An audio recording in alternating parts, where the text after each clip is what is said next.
Alara had always felt it, a gentle hum beneath her skin, a truth whispered only to her heart. She was a girl, draped in the guise of a boy. For years, she had worn the mask of Ethan, moving through life in borrowed clothes and a borrowed name, her true self hidden like a secret garden. But on a night when the rain mirrored the tears unshed in her soul, her mother, Lyra, entered her room, bearing not just understanding, but an ancient, shimmering promise. This was to be the night Alara was truly born. From the earliest memories that shimmered like forgotten dreams, Alara felt the dissonance. The world called her Ethan, adorned her in coarse trousers and sharp-edged shirts, and expected a boisterous energy that simply wasn't hers. She'd mimic the other boys, joining their rough-and-tumble games, her laughter a hollow echo in her own ears. Every forced smile, every feigned interest in sports or boisterous tales, was another stitch in the heavy cloak of pretense she wore. Her reflection in the mirror was a stranger, a boy with her eyes but not her soul, and the ache of this misalignment grew with each passing year, a silent, persistent thrum beneath her ribs. She was a flower striving to bloom in the shadow of a towering oak, her petals yearning for sunlight they were denied.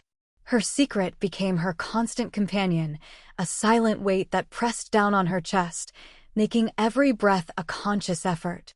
The nights were her sanctuary, when the house grew quiet and the moon cast long, sympathetic shadows across her room.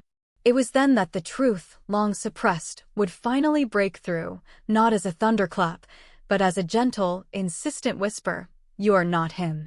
You are her. This inner voice was a fragile seed, planted deep within her, yearning for the warmth of acceptance to finally sprout. She filled sketchbooks with ethereal figures, girls with flowing hair and soft smiles, girls who looked like the reflection she saw in her deepest dreams, not the one that stared back from the polished glass. Every line drawn was a plea, every shade chosen a silent prayer for release. Then came that night.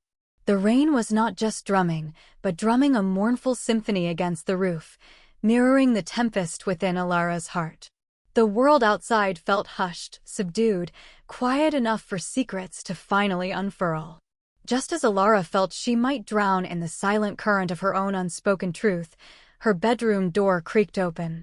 Her mother, Lyra, a woman whose eyes held the wisdom of ancient forests and the softness of moonlight, stood framed in the doorway, a shawl draped elegantly around her shoulders, its silken fabric seeming to shimmer with an inner light. Lyra didn't speak immediately. Her gaze, warm and all-encompassing, settled on Alara, piercing through the boyish facade to the trembling soul beneath. She simply walked to the edge of the bed, her movements graceful and unhurried, and sat down. Her hand, cool and gentle, reached out and brushed a stray lock of damp hair from Alara's forehead, a touch that felt like both a balm and a revelation. It was a touch that spoke volumes, dissolving years of unspoken fear and lonely pretense. Then, her voice a melody of whispered understanding, she finally spoke. Darling. I know. Alara's heart froze, a fragile bird caught in a sudden winter. Her breath hitched, caught in the sudden, shocking realization that her deepest, most guarded secret might finally be unveiled. Know what? She stammered, her voice thin and reedy, barely a whisper against the drumming rain. Her mind raced, conjuring 1,000 scenarios of rejection, disappointment, and fear. Lyra's smile was soft, profound, tinged with a knowing sadness and an even deeper, boundless love. That you're not the boy the world thinks you are, she whispered, her eyes shining with unshed tears that mirrored the rain outside. You've always been my little girl, Alara, even before you dared to believe it yourself. I've seen it in your eyes, in the way you hold yourself, in the dreams you chase when you think no one is watching. Her words were not an accusation, but an affirmation, a gentle invitation to step out of the shadows and into her own light. The very sound of her true name, Alara, spoken aloud by her mother, felt like a breath of fresh air after years spent holding her breath. Before Alara could reply, before the dam of her suppressed emotions could fully break, Lyra reached into the folds of her shimmering shawl. With a slow, reverent motion, She brought out a wooden box, old and intricately etched with symbols that seemed to glow faintly, like forgotten constellations, in the soft candlelight. The wood felt ancient, humming with a quiet energy that transcended time. It was as if she held a piece of forgotten magic, a secret older than the very stars. She opened it slowly, deliberately, her movements precise and full of a profound reverence, as if unveiling not just an object, but a sacred truth. A destiny awaiting its dawn. Elara had always felt it, a gentle hum beneath her skin, a truth whispered only to her heart. She was a girl, draped in the guise of a boy. For years, she had worn the mask of Ethan, moving through life in borrowed clothes and a borrowed name, her true self hidden like a secret garden. But on a night when the rain mirrored the tears unshed in her soul, her mother, Lyra, entered her room, bearing not just understanding, but an ancient, shimmering promise. This was to be the night Elara was truly born. Part 1. The Seed of a Secret and Lyra's Unveiling. From the earliest memories that shimmered like forgotten dreams, Elara felt the dissonance.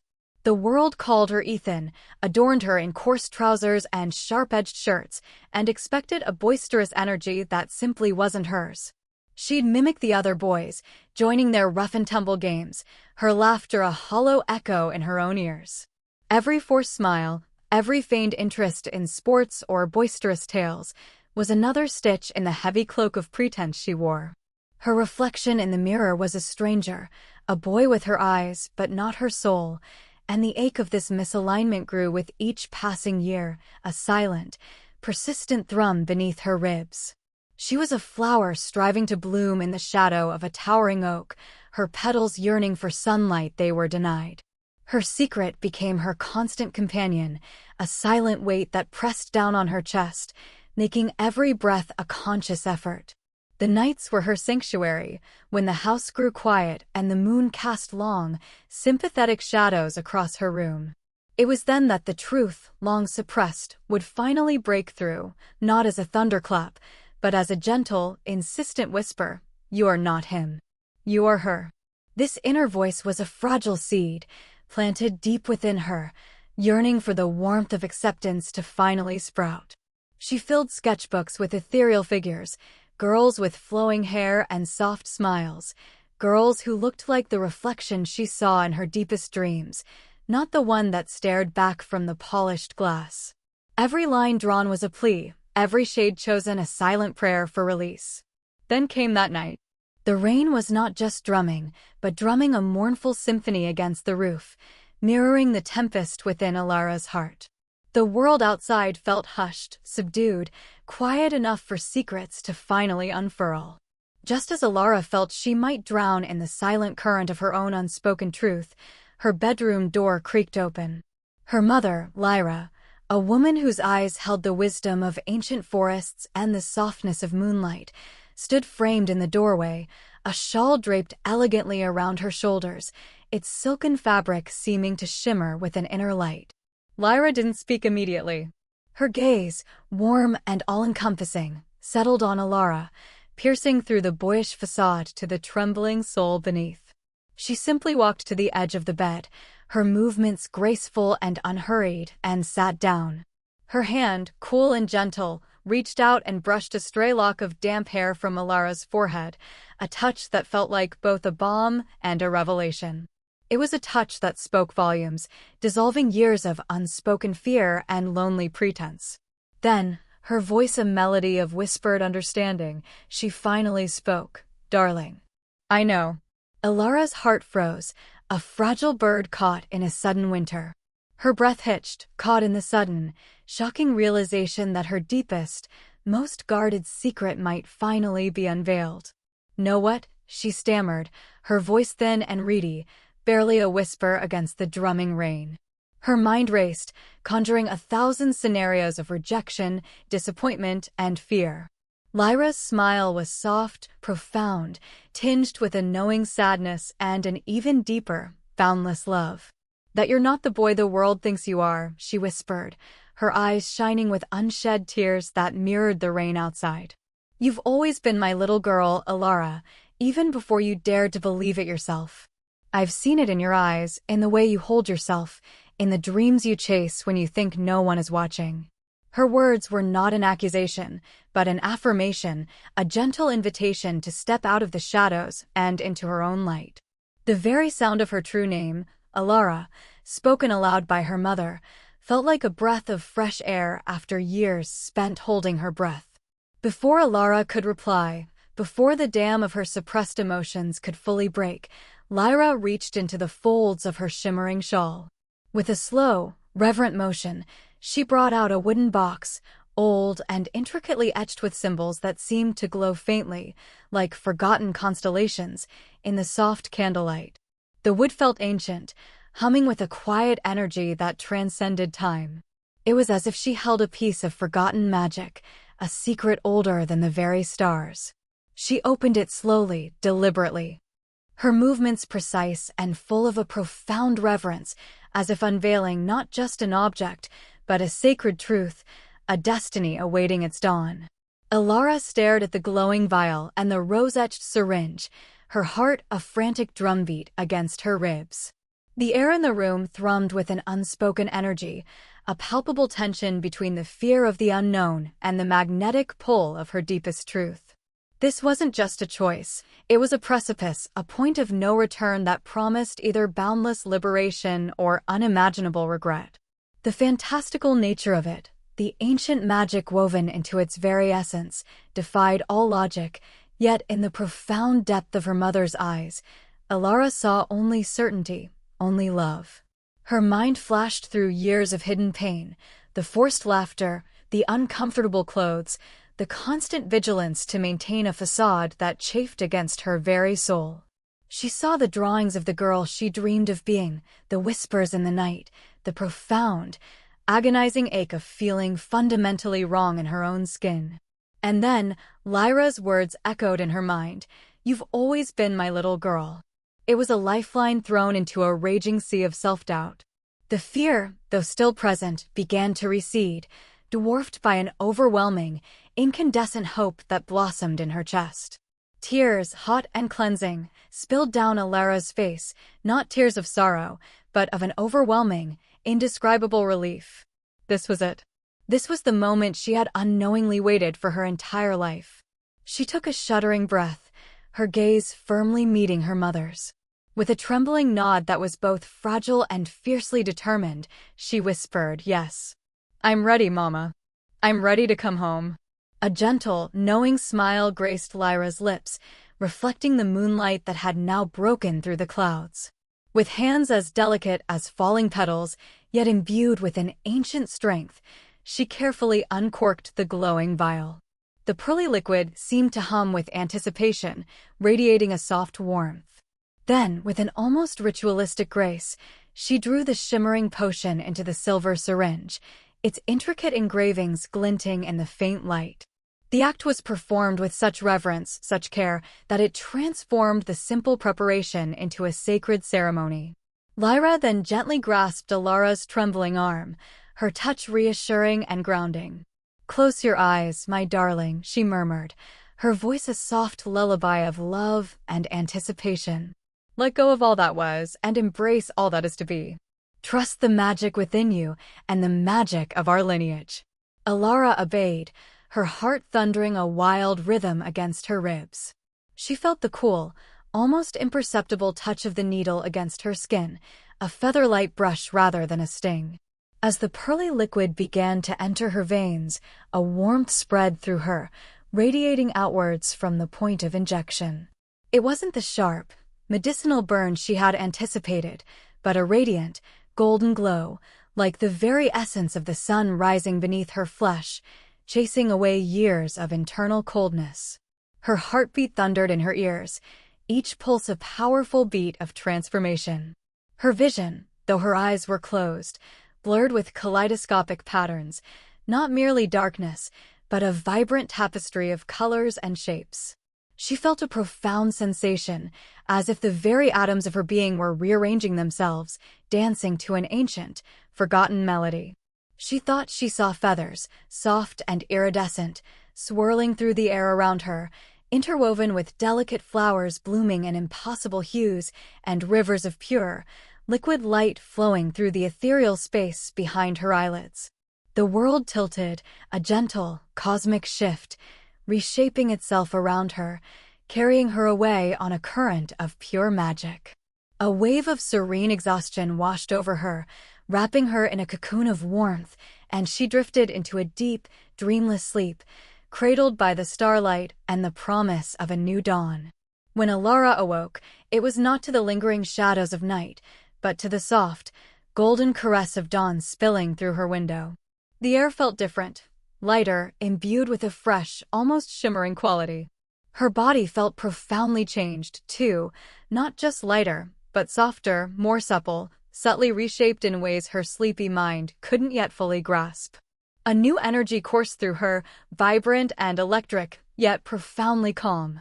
She felt aligned, whole, more herself than she had ever felt in her entire life. A mixture of desperate hope and a lingering, almost superstitious fear propelled her from the bed. She stumbled towards the full-length mirror, her bare feet silent on the cool floorboards, her heart hammering against her ribs with a ferocious urgency. She braced herself, half afraid of disappointment, half convinced she would still see the stranger who had haunted her reflection for so long. And then she saw her. A girl. The girl she had always, silently, desperately dreamed of. Her cheeks were impossibly smooth, devoid of the masculine angles that had always felt so alien. Her jawline was softer, more delicate, framing a face that was unmistakably, beautifully feminine. Her hair, no longer short and boyish, brushed gently against her shoulders, now a shimmering cascade of rich, dark auburn. And her eyes, those same eyes that had once held so much unspoken sorrow, were shining back at her, wide and luminous, brimming with unshed tears of pure, unadulterated joy. A single, delicate dimple appeared at the corner of her mouth as a nascent smile began to form. Alara lifted her trembling hands, no longer coarse or angular, but soft and slender, to her face. She touched her new skin, her new contours, as if to confirm their reality. A choked sob escaped her, then another and another until she was openly weeping. But these were not tears of fear or shock, nor of sadness. These were tears of release, of recognition, of an indescribable, overwhelming relief. She was whole. She was here. Behind her, she felt a gentle presence, warm and familiar. Lyra wrapped her arms around Alara, holding her close, her warmth steady and grounding, a tangible anchor in this moment of profound metamorphosis. Alara leaned into her mother's embrace, the scent of lavender and ancient earth comforting her, the soft fabric of Lyra's shawl against her newly soft skin. "Welcome home, my beautiful Alara," Lyra whispered into her ear, her voice thick with love and pride.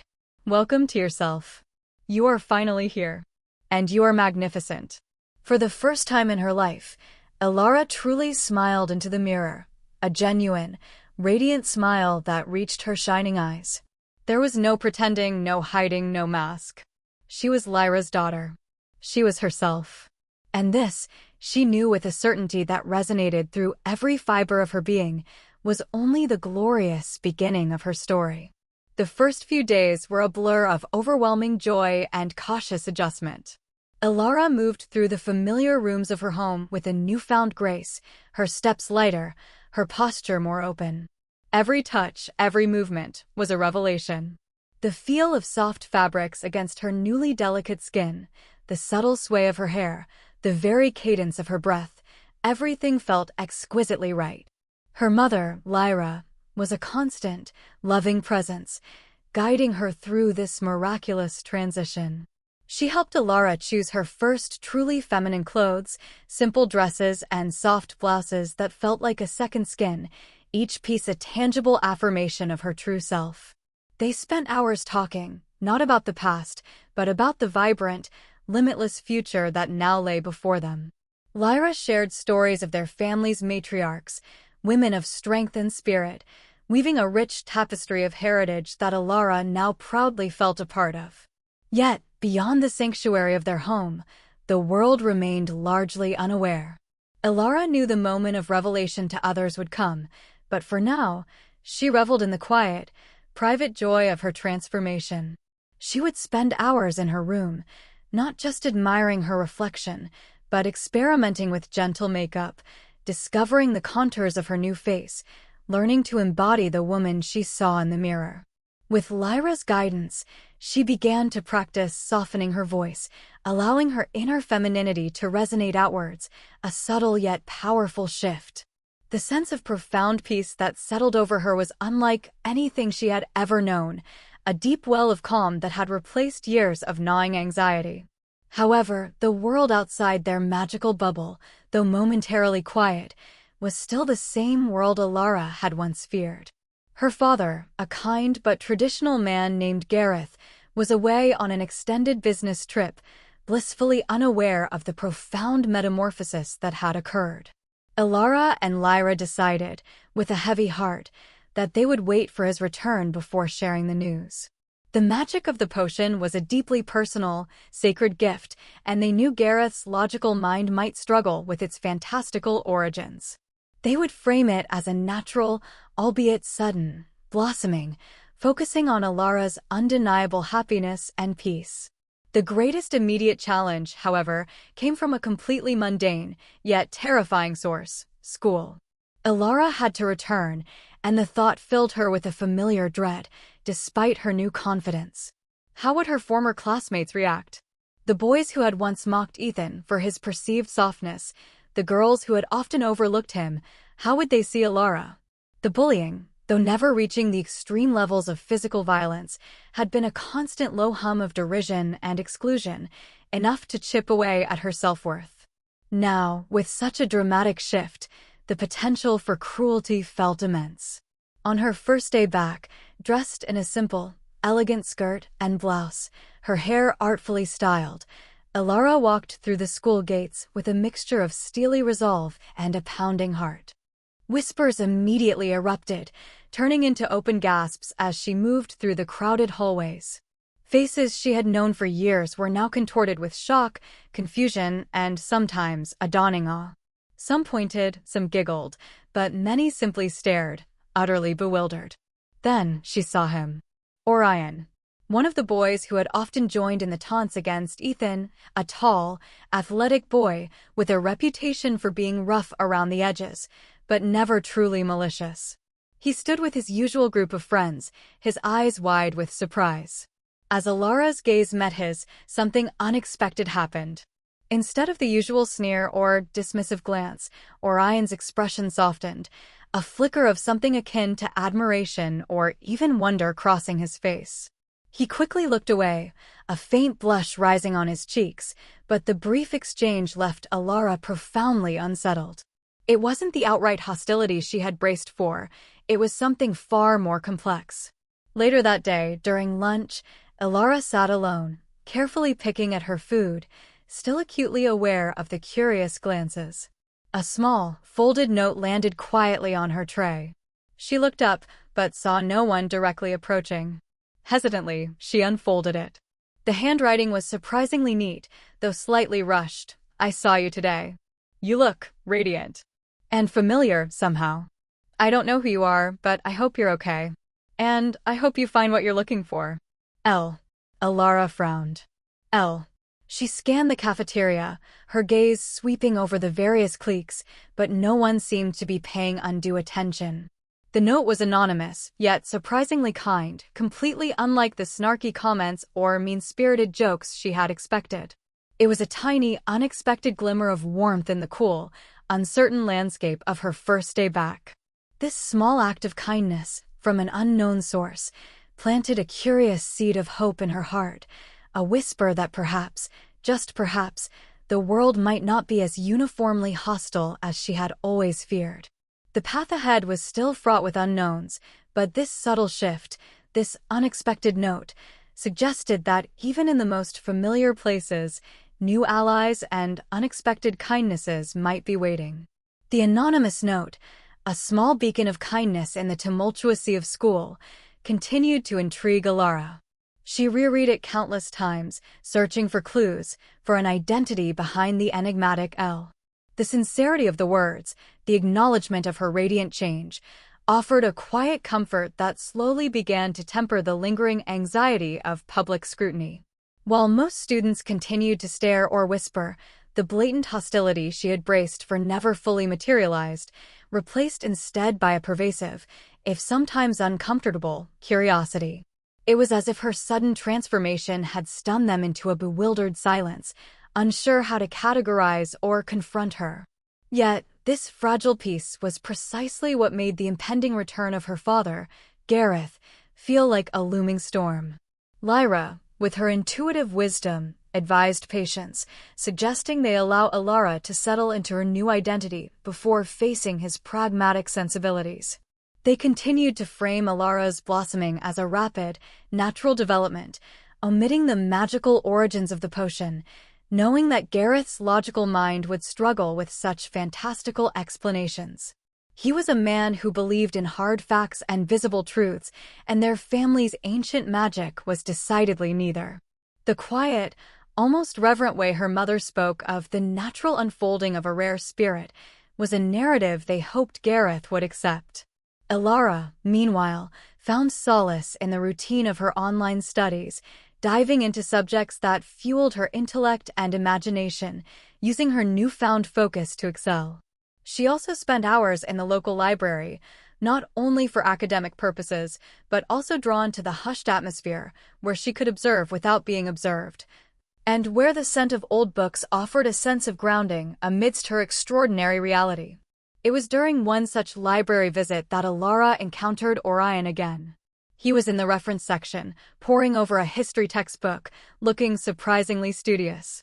He saw her, and again, the faint blush rose on his cheeks, but this time, he didn't look away. He offered a small, awkward smile.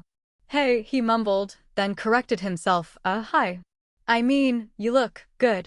His usual bravado was completely absent, replaced by a nervous sincerity that caught Alara off guard. "Thank you, Orion," Alara replied, her voice, now softer and more melodic, surprising even herself with its confidence. He shifted uncomfortably, then blurted out, "Look, I just wanted to say, I'm sorry. For, before. For being a jerk to Ethan." He met her gaze, his eyes earnest. "It wasn't right. You didn't deserve it. You always just seemed different. And I guess I was too stupid to see that was a good thing." Alara felt a strange mix of emotions. A flicker of the old hurt, quickly overshadowed by a dawning sense of validation. "It's okay, Orion," she said, "genuinely, I appreciate you saying that." Before their conversation could deepen, a sharp, sneering voice cut through the quiet of the library. Well, if it isn't the new it girl, slumming it with the common folk." Alara turned to see Seraphina, the queen bee of their grade, standing there, flanked by her two ever-present cronies. Seraphina, with her perfectly coiffed blonde hair and impeccably tailored clothes, exuded an aura of manufactured superiority. She had always been subtly cruel to Ethan, quick with a dismissive glance or a cutting whisper. Now her eyes narrowed, filled with a potent cocktail of jealousy and suspicion. "And Orion, you've certainly upgraded your company," she purred, her gaze raking over Alara with a thinly veiled contempt. "Though I suppose Ethan always did have a flair for the dramatic." The use of her old name, delivered with such venomous intent, felt like a deliberate poison dart. Alara felt a surge of indignation, but before she could respond, another, entirely unforeseen plot twist unfolded. Seraphina reached into her designer handbag and pulled out a small, exquisite silver locket, intricately carved with a single, delicate rose. It was identical to the rose engravings on the silver syringe from Lyra's box. "You dropped this," Seraphina said, her voice dripping with mock concern, holding the locket aloft for all to see. "Near the old oak tree by the stream. My family owns that land, It's a very private spot. I wonder what you were doing there, Ethan." Her eyes, sharp and malicious, flickered knowingly at the locket, then back to Alara's face, a serpent's smile playing on her lips. "Such a beautiful locket. It almost looks ancient." Alara's blood ran cold. The locket was her mother's, a family heirloom, imbued with a similar magic to the potion, a protective charm Lyra wore constantly. It was never taken off. The mention of the old oak tree, a place of profound spiritual significance to their family, a site where Lyra sometimes performed ancient rituals related to their lineage, sent a chill down her spine. How could Serafina have found it? And more importantly, what did she know or suspect about its connection to Alara's transformation? The kindness of El was forgotten in the face of this sudden, chilling threat. The serpent had entered Alara's garden, and it clearly knew a secret far more dangerous than just her new appearance. The silver locket, shimmering innocently in Serafina's perfectly manicured hand, felt like a burning brand against Alara's soul. The intricate rose etching, a duplicate of the motif on the syringe, was a secret code that only Alara, Lyra, and now, terrifyingly, Serafina seemed to understand. The mention of the old oak tree by the stream, a place of quiet power where Lyra often performed subtle, protective rituals connected to their lineage, confirmed that Serafina had stumbled upon something far deeper than mere gossip. This wasn't just mean-spirited mockery, it was an unnerving, calculated move, a direct assault on the sacred, hidden core of Alara's transformation. Orion, sensing the sudden shift in atmosphere, stepped forward, a frown creasing his brow. "What's your problem, Serafina? Just give her the locket back." His voice held a protective edge that surprised Alara, solidifying his unexpected role as an ally. Serafina merely arched a perfectly sculpted eyebrow, her gaze never leaving Alara's. "Oh, but this isn't just any locket, is it, Orion?" Her voice was a low, dangerous purr. "It's quite unique. And it raises so many fascinating questions. Like, how does a boy named Ethan suddenly become this overnight? And what exactly was he doing by an ancient oak tree, a place my family considers sacred, with something so old?" She emphasized he with a malicious glee, a deliberate attempt to weaponize Alara's past. Perhaps this locket holds the answers to Ethan's sudden, dramatic disappearance and Alara's equally dramatic arrival. Alara's mind raced, a cold dread tightening its grip. Serafina hadn't just found a locket, she had pieced together fragments of truth, linking the magical artifact to Alara's transformation. The implication was clear. Serafina suspected the how, not just the what. If word of ancient family magic, of a literal potion of transformation, got out, it would unleash a storm far worse than mere social ridicule. It could draw unwanted attention, expose Lyra, and destroy the fragile piece Alara had just found. "It's my mother's," Alara said, forcing a calm into her voice she didn't feel. "She must have dropped it. Please, just give it back." She held out her hand, trying to project an air of polite demand rather than desperate plea. Serafina merely smirked, twirling the locket on its delicate chain. A likely story. But a much more interesting one involves a secret, a transformation, and perhaps a little bit of witchcraft. Her cronies giggled, though their laughter sounded more nervous than genuinely amused. The word witchcraft hung in the air, a chilling accusation from a bygone era, yet potent enough to stir fear and suspicion in their small, conservative town. Just then, another unexpected player entered the scene. A bookish girl with sharp, intelligent eyes and hair the color of midnight approached their group. It was Lyra, Alara's oldest and most trusted friend, who had been hiding in plain sight in the library, always observing. She had been the anonymous sender of the kind note, L, now revealed. She moved with quiet determination, her gaze fixed on Serafina. "Serafina," Lyra said, her voice surprisingly steady, "that locket belongs to Alara's mother. And it contains no witchcraft. It's simply an old family heirloom. You have no right to keep it or to spread such ridiculous rumors." Serafina scoffed. "And what would you know about it, El?" she sneered, dismissing Lyra with a flick of her wrist. "Unless you're involved in Ethan's little disappearing act too?" But Lyra didn't back down. Her eyes, usually gentle, now held a fierce, protective glint.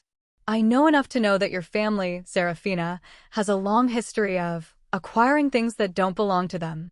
Including, if my research is correct, the very land your mansion sits on, which once belonged to Alara's ancestors. Perhaps you should be more concerned about the secrets in your own family tree, rather than inventing them for others. The air crackled with unspoken tension. Serafina's smirk faltered, replaced by a momentary flash of genuine anger and surprise. Lyra's counteraccusation, delivered with such precision and historical weight, clearly struck a nerve.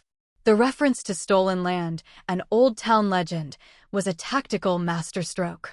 The cronies exchanged uneasy glances, recognizing the danger in Lyra's words.